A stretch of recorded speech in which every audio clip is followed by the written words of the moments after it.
Bonjour, moi c'est Simon Ouedraogo. Je suis là aujourd'hui pour vous donner encore ce que j'appelle information capitale.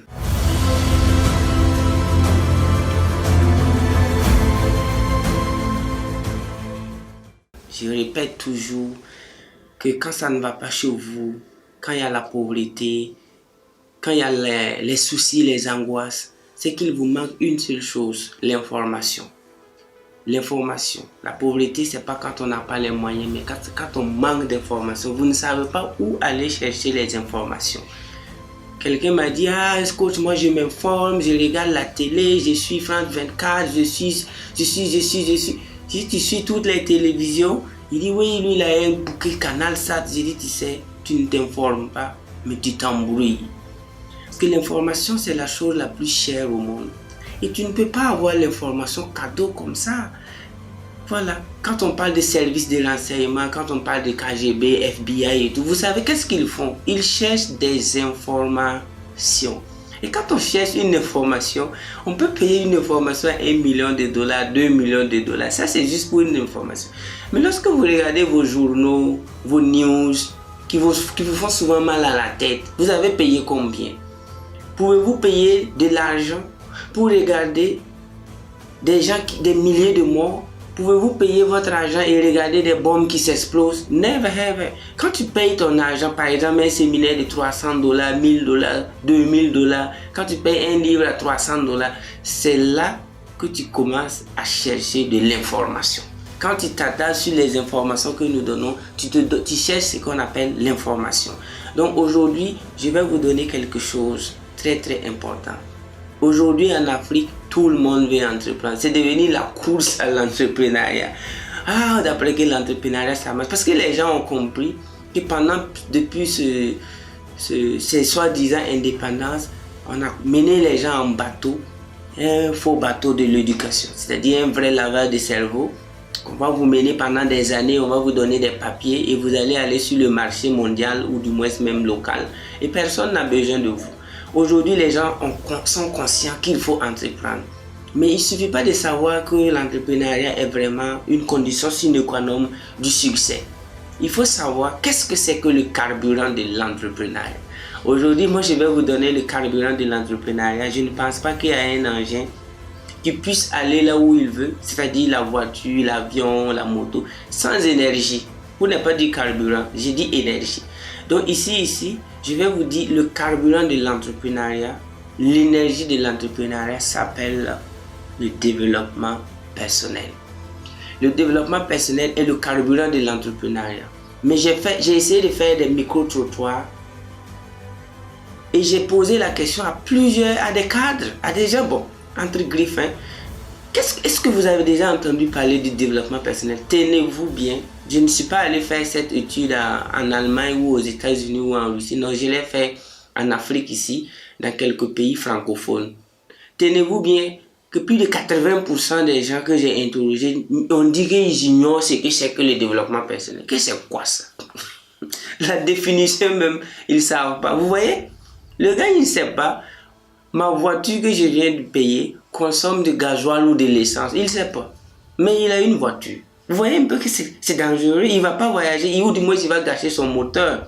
Donc, quand vous interrogez des gens, je ne suis pas allé faire cette étude au village. J'ai fait ça avec des gens qui parlent bien le français et qui sont même diplômés.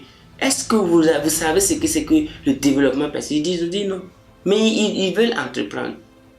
Aujourd'hui, je viens de lâcher le morceau. Le carburant de l'entrepreneuriat, c'est le développement personnel. Et le développement personnel, c'est quoi? C'est ton auto-éducation. C'est ça le développement personnel.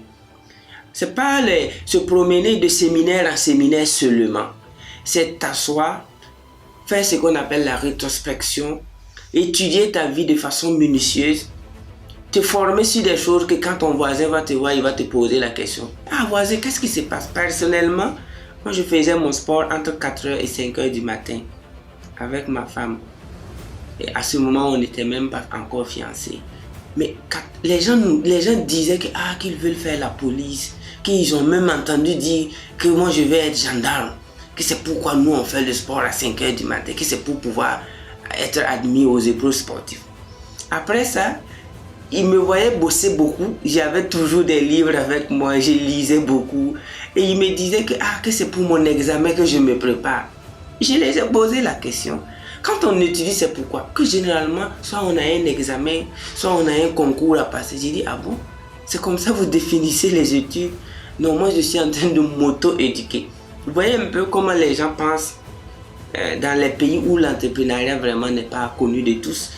Donc c'est pourquoi le développement personnel, lorsque vous allez dire, ok, voilà ce que je dois savoir, comment je vais développer ceci, comment je vais me comporter face à cette situation. À ce moment, vous allez vous mettre au sérieux, réveiller ce qu'on appelle votre inner life, votre inner self. On appelle ça my inner self, my inner mind. Il y a des choses en nous, il y a des vibrations en nous, il y a de l'énergie qui dorment en nous. Et pour les réveiller, il faut obligatoirement passer par le développement personnel. Nobody gonna do it at your place. Personne ne le fera pour toi. C'est pourquoi que tu sois timide, que tu ne puisses pas prendre la parole devant les gens. Tout ça, ça dépend de qui tu veux être dans la vie. Moi-même, j'étais timide. Un jour, un de mes professeurs m'a écouté à la radio. Il a bien écrit le nom et il est reparti. Il est parti à la radio prendre mon numéro, m'appeler, demander est-ce que c'est Simon? J'ai dit oui, monsieur. Il m'a rappelé qu'il était mon professeur d'EPS au lycée. Que c'est moi je parle à la radio? J'ai dit oui. Puisque moi j'avais toujours le prix de la timidité.